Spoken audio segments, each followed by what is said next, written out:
¿Qué tal a todos? Bienvenidos a Rockeando. En esta ocasión voy a hablar de uno de esos discos importantes en la historia del rock. Estoy hablando del álbum debut de la banda de post-punk Joy Division, Unknown Pleasures, publicado el 15 de junio del año 1979. El disco consta de 10 canciones y tiene un total de 39 minutos, y este es posiblemente el disco histórico de post-punk, el disco más representativo, el disco por antonomasia de post-punk.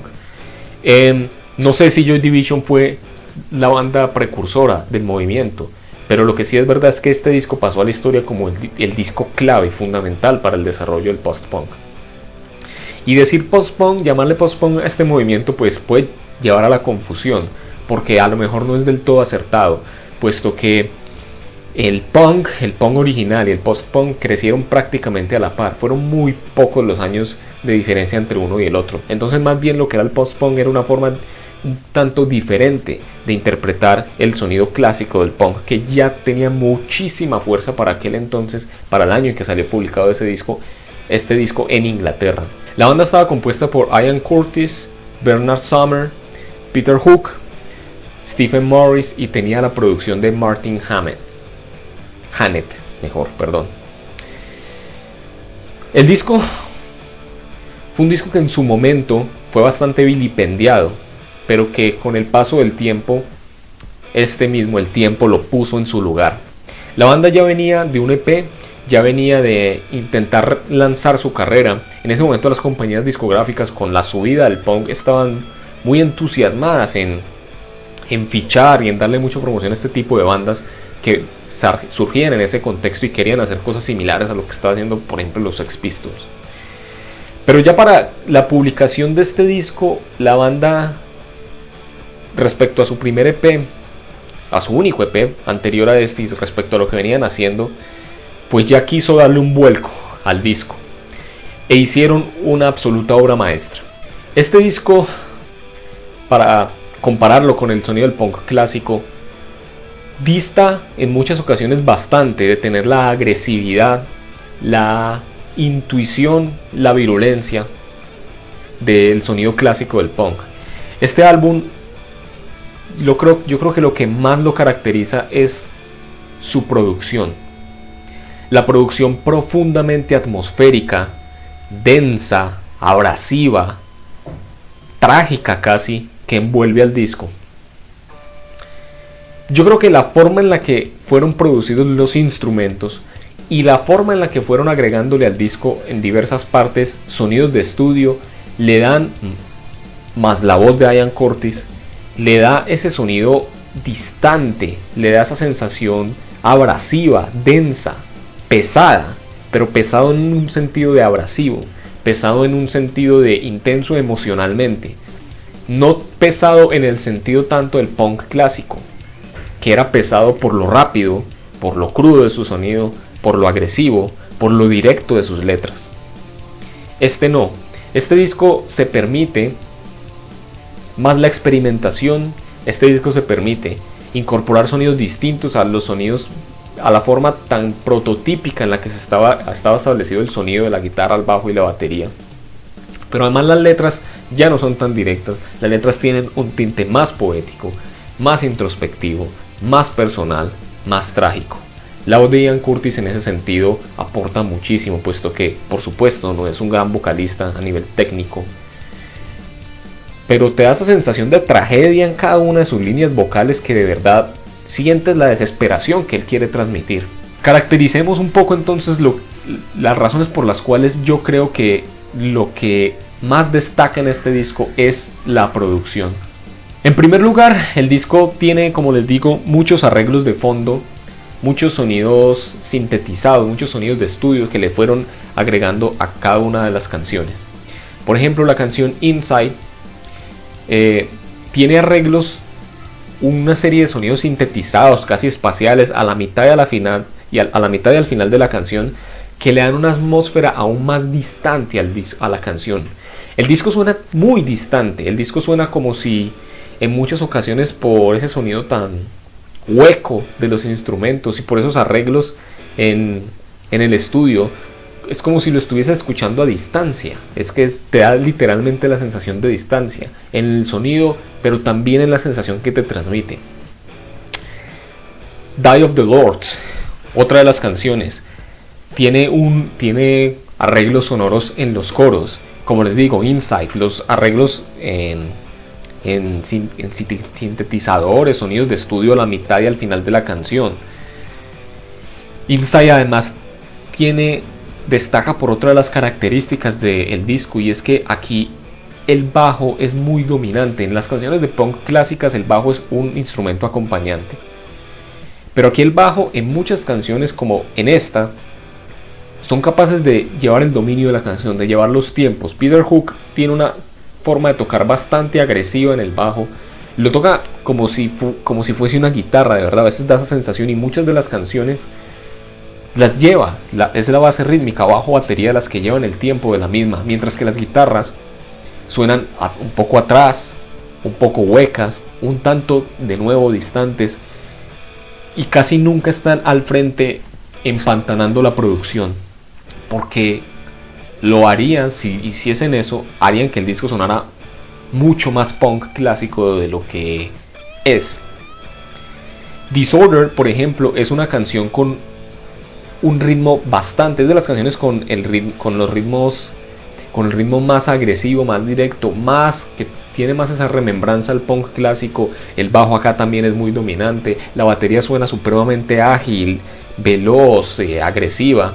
Y hablando de canciones con un sentido más rock clásico, con una agresividad más propia del punk clásico, que aquí no habían perdido tanto como si yo creo que de lo que prácticamente se alejan en el segundo y último disco de la banda.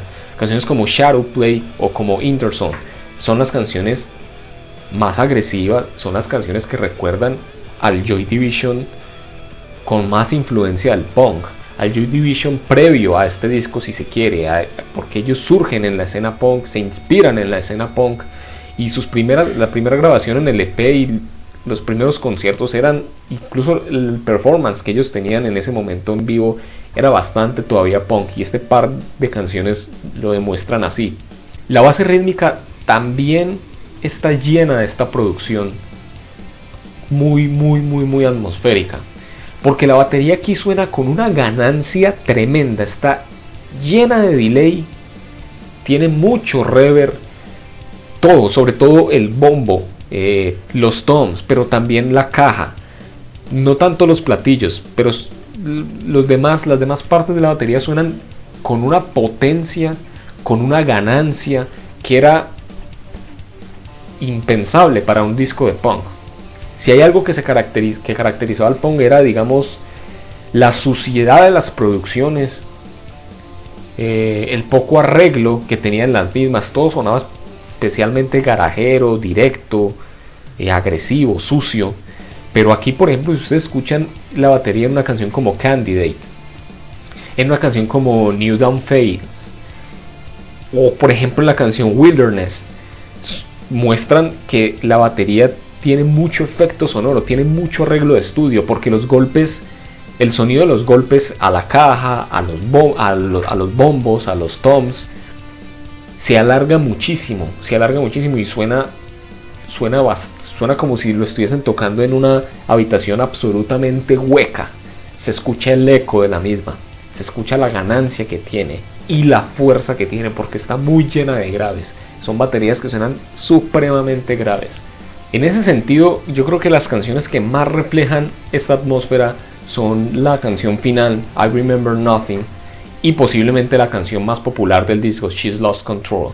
I Remember Nothing, a la ganancia en la batería que les menciono, que también suena muy fuerte aquí, es una canción, posiblemente la canción más sombría y tensionante, lenta, tiene muchos arreglos nuevamente en estudio. La canción tiene un aire casi cinematográfico, o sea, si yo escucho bandas de post-rock, por ejemplo, como Godspeed You Black Emperor, se caracterizan por tener ese sentido de la atmósfera tan cinematográfico. Esta canción, por ejemplo, de alguna manera lo tenía con mucha fuerza, en ciernes. En esta canción también el bajo está al frente, el bajo es muy experimental porque toca de maneras poco convencionales en esta canción. Yo creo que aquí Peter Hook es la canción en la que más experimenta con el sonido del bajo, y las guitarras están casi siempre al fondo, simplemente haciendo algunos arreglos que llenan el espectro sonoro de la canción.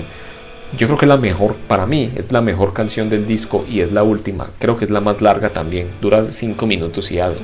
She's Lost Control tiene también nuevamente las características de la dominancia del bajo, de la experimentación sonora, pero también aquí Ian Curtis tiene la voz muy filtrada y la batería es una batería filtrada electrónicamente. Aquí ya ni siquiera es que la batería en esta canción tenga ganancia, tenga mucho reverb y delay, sino que ya de por sí es una canción electrónica prácticamente. Es una canción con mucho arreglo en las voces, sobre todo con mucho delay, y la batería es completamente electrónica.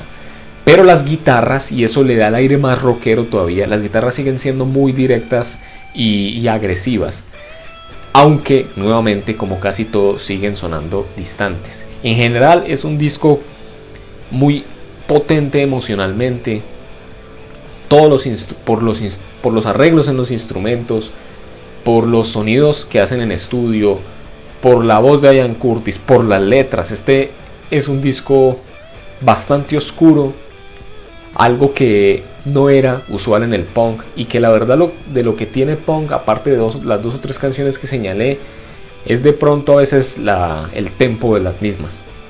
El tempo de las mismas y la relativa simplicidad de las notas, principalmente de la guitarra. Pero un disco, como les digo, icónico del movimiento.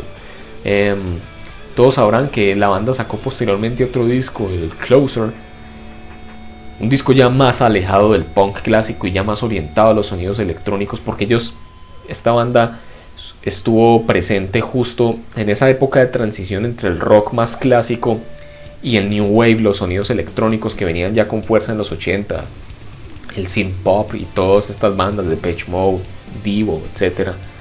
Entonces empezaron a incorporar en el segundo disco estas nuevas tendencias, y como lo sabrán, posteriormente Ian Curtis se suicida, la banda se desintegra y el resto de integrantes forman New Order, que ya se iba a amparar más que todo en el segundo disco de Joy Division para hacer su propia música.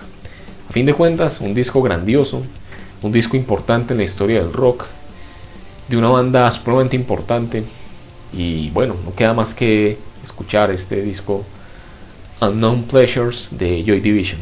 Nos vemos la próxima, pásenla bien.